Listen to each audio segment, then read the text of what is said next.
gentlemen, let's get ready to rumble!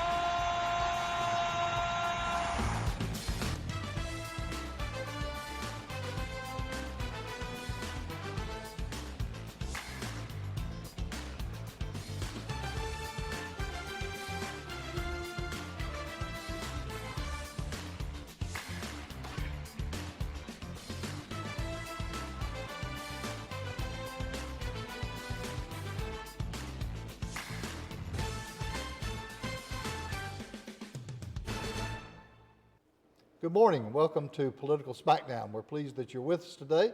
My name is Roger Harris. I always enjoy substituting for Betsy Wells. We have our regular crew with us: Andy Debman, former member of the North Carolina House; Wes Westmoreland, former member of the North Carolina Senate; and Mike Philbeck is off the DL and back with us, former Mayor of Shelby. All right, let's get started, gentlemen. Cleveland County Commissioners have presented their 2026 budget proposal, with a $240 million tab. It'll be voted on in June following a public hearing. As expected, County Manager David Cotton said that the budget is revenue neutral. Is there anything unexpected in the budget? Are the county commissioners and the county manager leading us in the right direction? Mike, what are your views? Well, let's remember what revenue neutral means. It means in this case that Cleveland County should get like 4.2% more revenue in this budget than the last one, because it's a reevaluation year and values went up, and so they've lowered the rate to only capture the income increase that is the average growth per year in the tax base over the last 4 years. So you should pay, if you went up the average amount, about 4% more tax at revenue neutral. If there's anything unexpected, it might be that they are lowering the general county rate 3 cents below revenue neutral, but leaving the school tax, which also goes across the whole county, at the 14 cents it was last year. And they have reasons for doing that between them and the school system, but that is something that's a little bit different. 4 years ago, they lowered the school tax from 15 to 14. Mm-hmm. If you remember, 15 is the maximum it can be under the way the referendum was passed, what, Roger, 25 years ago now? Something like that. I had forgotten that, but there's a cap. Yeah, there's a cap on it. So what they've done is about the most responsible way that a local government can do in a reevaluation year. However, if your tax value went up more than the average, which is somewhere around 50%, then you can get a bigger than that 4% increase. On the other hand, if your tax value went down a good bit, went up less than 50%, the more less than that, it's even possible that a few folks, a minority, a pretty small minority, will get a lower bill. Mm-hmm. But most people will get somewhat higher bills, some will get much higher bills. I've seen them that went up as much as 500% on tax value. That person is going to get a huge property tax increase. You can't really blame that on the county commissioners. All they can do is set the revenue neutral rate at what the average was. But by the value, ad valorem means by the value in Latin. That's the way property tax is done in North Carolina. It's just the nature of the beast. And there's really nothing that the local governments can do about it. Of more concern to people that live in municipalities is what will Kings Mountain, Shelby, Bowling Springs, and the other municipalities that have a tax rate do. The rumor is out there, and it may be more than a rumor, and they haven't had the public hearing yet, but that Kings Mountain doesn't intend to lower it at all. They currently have a 48-cent tax rate. If they keep a 48-cent tax rate and you had a 50% increase in value, you're going to have a 50% increase in your property tax bill. If you had an 80%, you're going to have an 80%. If you had a 30% increase, you're going to have a 30%. What I would advise you to do if you live in Kings Mountain, Shelby, Bowling Springs, or other cities, get your tax bill from last year, and you can find it online if you go to Cleveland County Taxes, and look at this year, and don't just look at the county portion of the tax, look at the city portion and see if it went up a whole lot more than the county portion did. And realize that since we're talking about the county commissioners and their budget, the county commissioners do not control the tax rates in the municipalities and cannot control the amount of property tax you pay in the cities. So that's a big question mark still out there. So Leave it to somebody else to expand. All right. Andy, what are your thoughts? Well, let me crawl up on my soapbox a minute, Roger. You know, revenue neutral is not an accurate term that most people understand. Most people, when they hear, and we've talked about this several times, revenue neutral to most people, when they hear it, means my taxes aren't going up.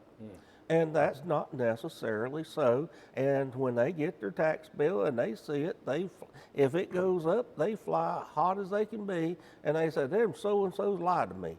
Folks, the county commissioners aren't lying to you. These folks are doing the best they can with what they got.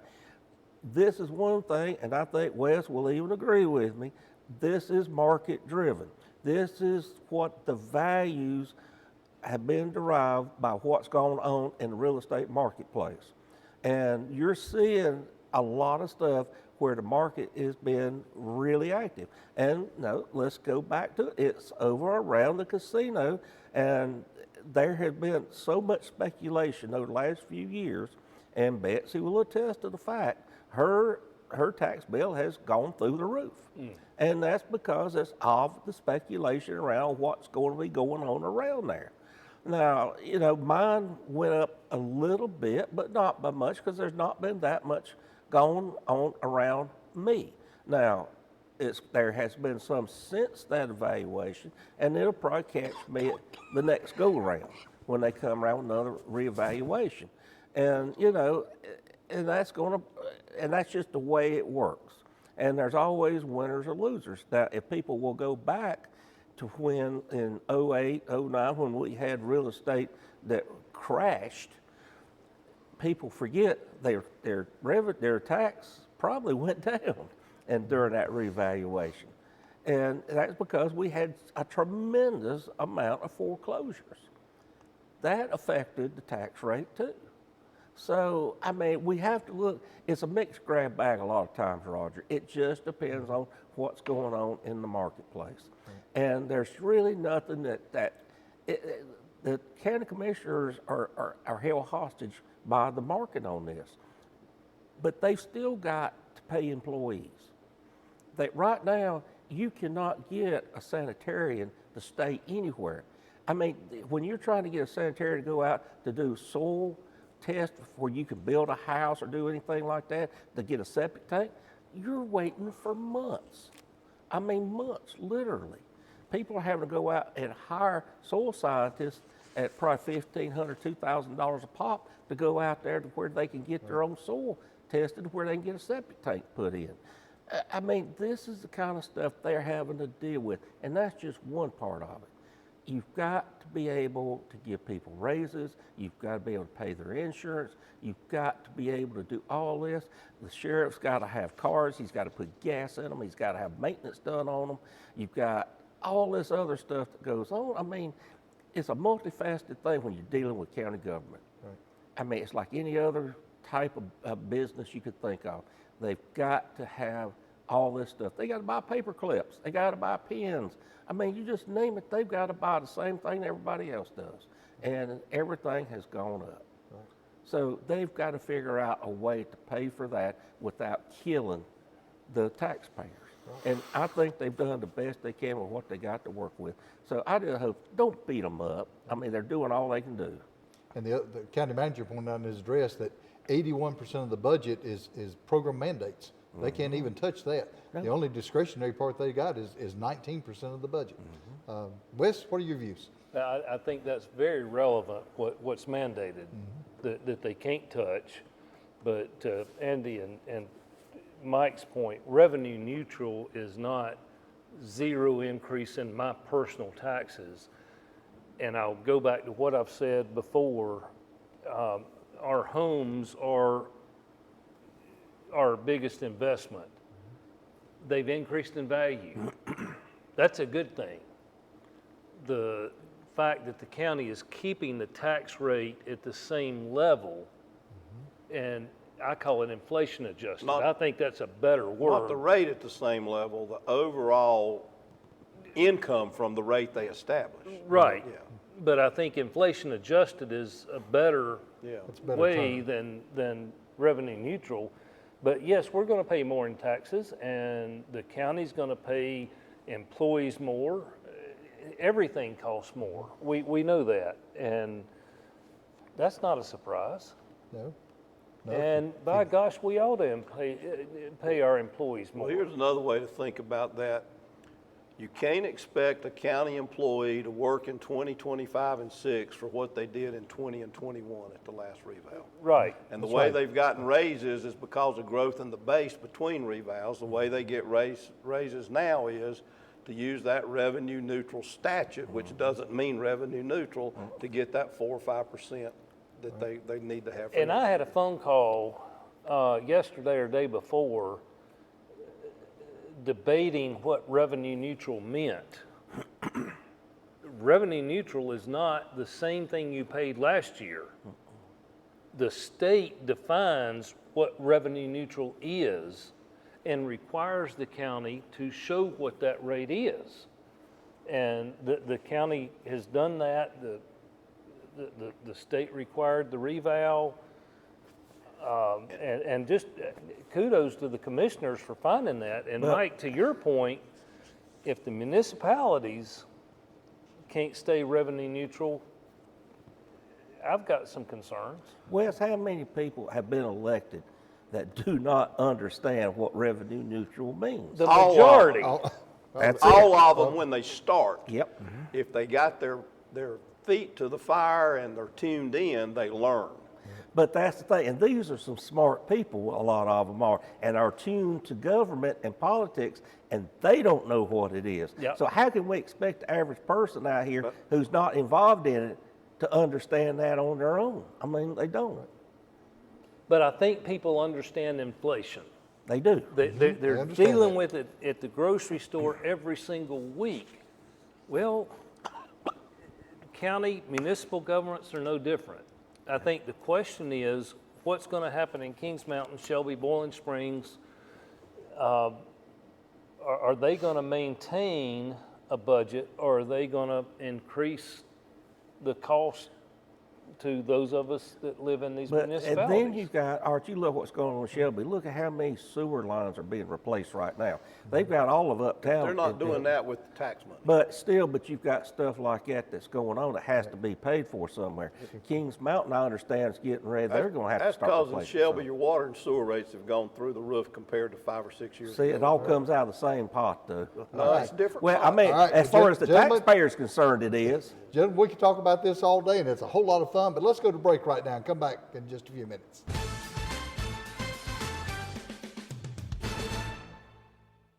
As Cleveland County's premier event facility, LeGrand Center is the ideal location for any event. The LeGrand Center is located 45 minutes west of Charlotte, 45 minutes north of Spartanburg, and just a little over an hour east of Asheville. Whether you're a small business looking for a place for an off-site meeting or a bride looking for that special location for her wedding, LeGrand Center is the perfect place for you.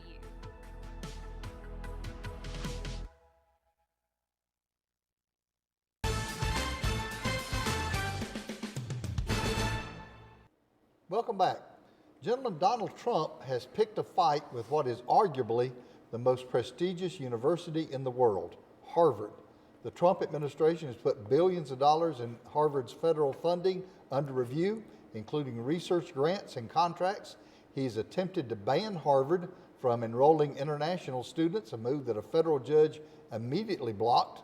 The feud has escalated on a nearly daily basis and resulted in many lawsuits. As a matter of fact, on this day when we are recording this program, there's a case going to be heard later today. What are they fighting about, Wes?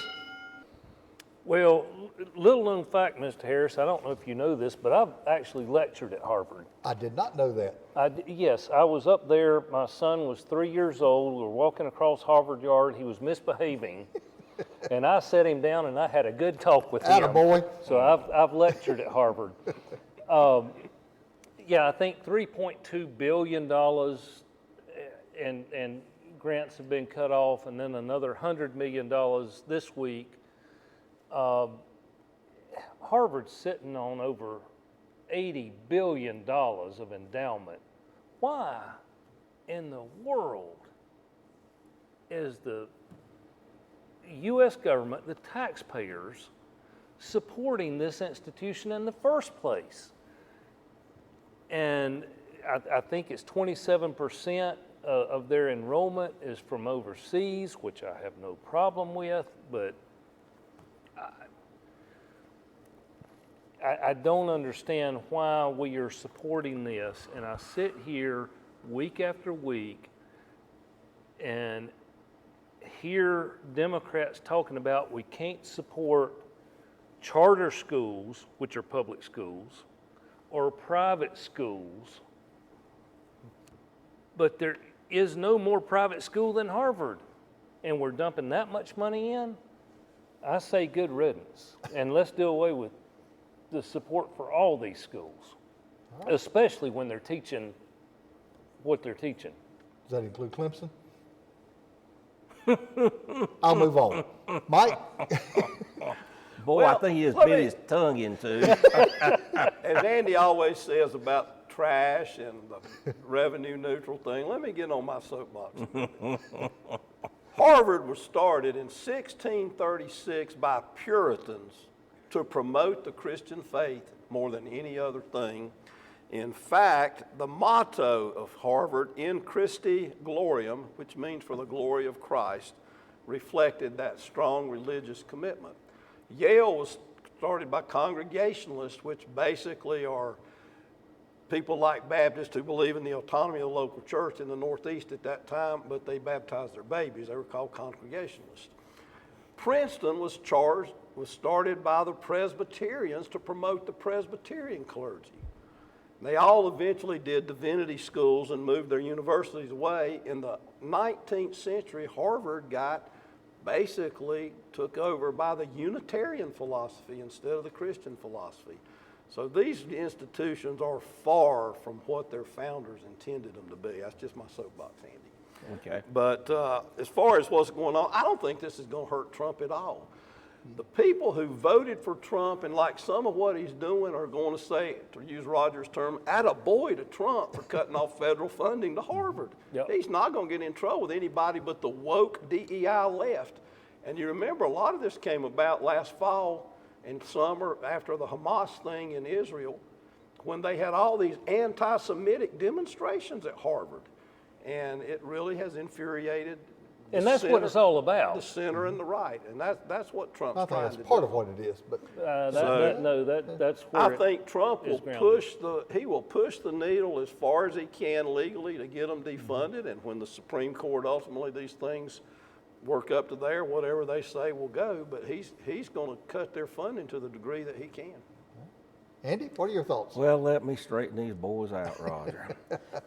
First of all, I don't understand exactly where all this come from with the anti-Semitic thing. The president of Harvard is Jewish. Which I don't understand why anybody would think he would allow that, 'cause I don't think you want somebody beating up on yourself. But anyway, the history of what this money is that's coming into these research universities like this started with Sputnik in the 50s, when everybody was absolutely freaking out when the Russians beat us to space. And they said, what can we do? Up until then, it was Bell and Howe Laboratories and all these other private industrial research labs that were producing most of the stuff. And they said, we can't catch up. We don't have enough engineers. We don't have enough just research labs to be able to catch up. So somebody had the idea, why don't we use some of the top end universities, fund them to have research university places where they can research this stuff. And that's where it is. And that's what this money for Harvard's going in. Not only does it go to Harvard, but it goes to UNC Chapel Hill, NC State. I'm sure Clemson gets their part of that. And who knows how many other universities across this country. And It's a lot of it's research grants. Everyone. It's research grants. And this is what goes in, and it's what has kept us moving forward in AI, chip development, you name it, in agricultural. I mean, you just name something, medicine, you name it. And that's what this is about. This is not about promoting DEI or MOUSE or whatever the acronym is of the day. This is about really doing some harm that could really do some harm to us in the future for research. Trump's only picked out the universities that are so strongly resisting following his new federal guidelines on DEI. He's not picking out Clemson because they're not doing it. It has to do with the DEI, whether you want Well, to believe I'm just it or saying, not. but this is where they need to understand you can't go out there and try to micromanage something like this. I mean, Harvard needs to understand what they're trying to do with this DEI is hurting themselves more than the good that they can do with the research grants, I think. But this is the thing I don't understand. You don't get any bluer blood than Harvard. I don't understand why you're not seeing all these that go back, how many generations of graduates, why they're in this situation to begin with. Why did not all these people, and let's face it, that is money. That is some of the top leaders of industry in this country. They're in everything you can think of in finance and industry, medicine, you name it. You are at the top end. Why is this going on like it is? Well, the reality, Harvard is clearly in violation of the Civil Rights Act with their hiring procedures. So we know that. That's an established fact. You can look at the numbers and see it. But the Constitution does not allow the federal government to be involved in education. Why are we there? Even if it's Clemson. All right. Well, and you know, I going to what Mike was saying, I think Trump is going to come out on the shiny end politically, but also Harvard is probably going to come out on the shiny end politically. The folks that are attracted to Harvard and their position, there's probably going to be some checks written. So I think it's a political win, probably for both sides. Who knows? Well, I have no intention of lecturing there again. All I think your son's a little too old for you to be lecturing him. He may be lecturing Wes next time. All right, gentlemen, our last question then. It's rarely seen in Raleigh, but last Thursday, Republicans and Democrats voted together in the North Carolina House without a single no vote in favor of the 5th Hurricane Helene recovery package. That package adds more than $565 million to the Helene Fund and appropriates $464 million for Western North Carolina needs. However, at the same time, Donald Trump's FEMA has denied North Carolina's request for extended Helene recovery funding. It appears that FEMA is turning its back on North Carolina. Is that the case? Support for Western North Carolina has broad support from both Democrats and Republicans in Raleigh. What's going on with FEMA? Andy? I really don't understand what is going on with Trump. I mean, our new Congressman Tim Moore appeared with him right after he was elected. Governor Stein has been there, it seems like just about, not weekly, but about every other week. He's talked many times with President Trump about this to try to get some money freed up. I think he's developed a pretty good cordial relationship, and it seems like the president does like the governor and has appointed him some things on some governor's type committees that I think that has worked, but I really don't understand. But it seems like the president has got the attention span of a gnat, and if it's not in front of him right then, he's moving on to something else, and right now he's too busy fighting with Harvard. So I mean, that's the thing now. But to go back to the first part of the question, you know, I lean back on the scripture on when the lion shall lay down with the sheep, or the lamb. And I mean, I never thought I'd see this. I mean, you got everybody singing Kumbaya at the top of their voice. I mean, who would have ever thought the minority would say, Republicans, this is a pretty good budget. Right. And I mean, it seems like it's probably going to sail through for the most part. Governor Stein likes most of it. So they finally have all come together and said, well, we can work together. Yeah, but they got to deal with the Senate yet. Well, that's all with the House of Lords is always a problem. All right. Wes, what are your thoughts? The House of Lords is always a solution. Let's not call it a you problem. Go ahead and keep thinking that. I will have to give credit to Governor Stein. I think he is. I think he's way left, but I think he's working hard for North Carolina. and I'll give him credit for that. Regarding the FEMA, I'll go back to the story of Davy Crockett.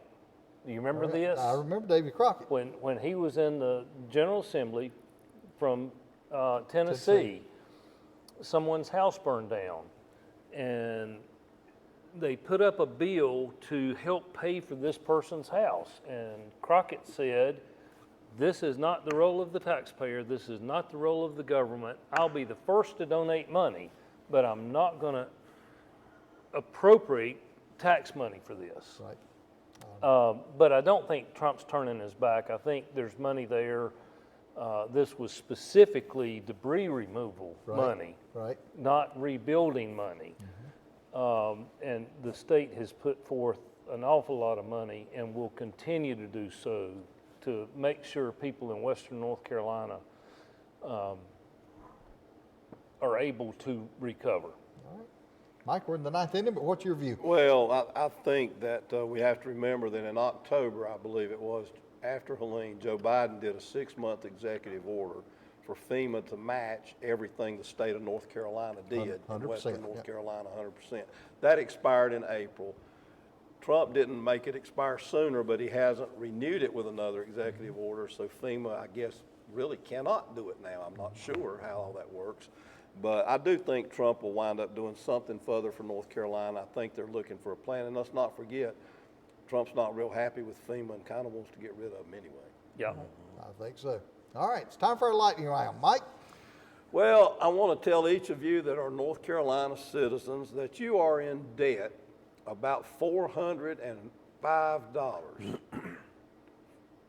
Your share of North Carolina's cumulative debt. You're in debt $108,000, your portion of the cumulative debt of the federal government. I'll write a Think check. about that. I'll write a check. Andy? Well, the bromance, it looks like it's about over finally. I wondered how long Elon Musk and President Trump could stay together. They broke up. But they finally have started to break up, and now that Trump is having trouble explaining to Elon why he's got such a big, beautiful bill, and Elon says, "You're about to bust the country." So here we go, off to the races. Well, Andy, it has nothing to do with DEI. It has to do with DOLLAR. Maybe so. Wes, what you got for us? Well, Mr. Harris, under the Trump administration, the number of genders has reached a 10-year low.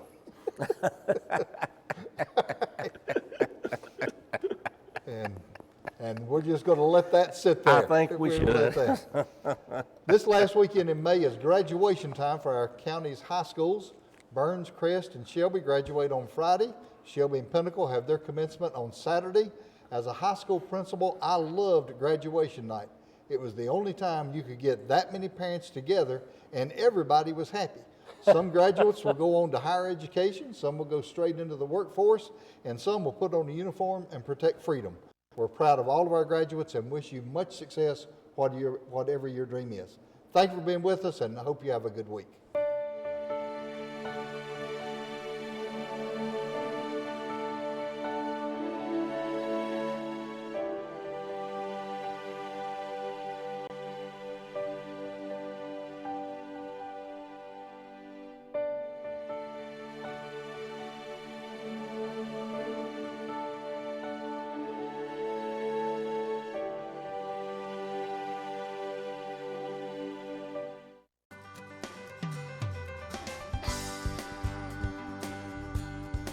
Hi, I'm Bruce Mack, Vice President of Academic Affairs at Cleveland Community College, and you're watching C19 TV, a broadcast service of Cleveland Community College. Thank you.